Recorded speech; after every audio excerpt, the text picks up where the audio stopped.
I may not be who you think I am. Most of you have never met me before, know nothing about me, but you're beginning to judge me even without realising it. As Elena said, that little judgment on there is beginning to make judgments about me. So I'm going to help you. I'm going to tell you 3 things about my childhood. Then I'm going to ask you to describe me in 1 or 2 words, based just on those 3 things. So firstly, when I was a child, my father drove a Rolls Royce and a Land Rover for driving around the farm and the estate.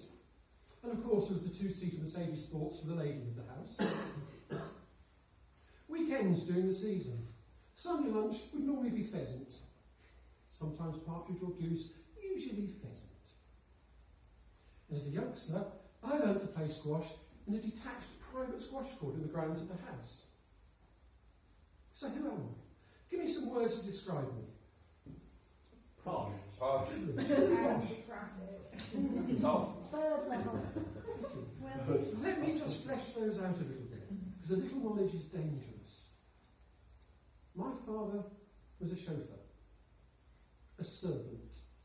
He drove the Rolls Royce belonging to his boss. We lived in Norfolk. If my boss wanted dinner in Claridge's in London, my father would drive him down, sit there for a few hours, wait for him, and drive him back late at night. We lived in a house owned by him, drove a family car owned by him. If he took a dislike to my father, he could sack him on the spot. No house, no car. Those pheasants. When I was a youngster, Saturdays were spent beating.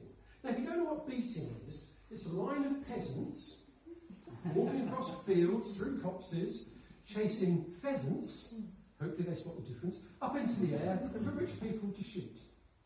For 10 days, walking in the cold and the rain, I would get paid a brace of pheasants to take home, for my mother to pluck and draw for Sunday lunch. That squash court was in the grounds of the boss's house. They didn't use it as a family, couldn't be bothered. So all the servants were allowed to use it as long as we maintained it and kept it painted and paid him with a case of wine a year. A little knowledge can be dangerous. Now the title of my speech is Respect. And respect is a very important value to me personally. I've had to work very hard to earn respect in life. I am an introvert, a classic introvert. When I was young, there's no such word. I was the shy boy, the quiet one. Where's Andrew? Oh, he's upstairs again playing with his cars. He was doing a jigsaw puzzle. Sometimes I was the stupid one, simply because I had nothing to say. And I believed most of it, so I didn't know any better. I didn't have the self-confidence to speak up for myself. I think a lot of the problems in the world today are lack of respect. And I'd like to make 3 suggestions of how we can start to change that. First of all, I think the bottom problem is people lack self-respect. They don't know who they are. They don't know what their values are. If you don't understand yourself, how can you begin to understand other people? Secondly, allow yourself to be ignorant. We all have opinions, normally based on not much fact, as I've demonstrated. We don't know other people's history. We don't know what's going on in their lives now. Everybody is complicated.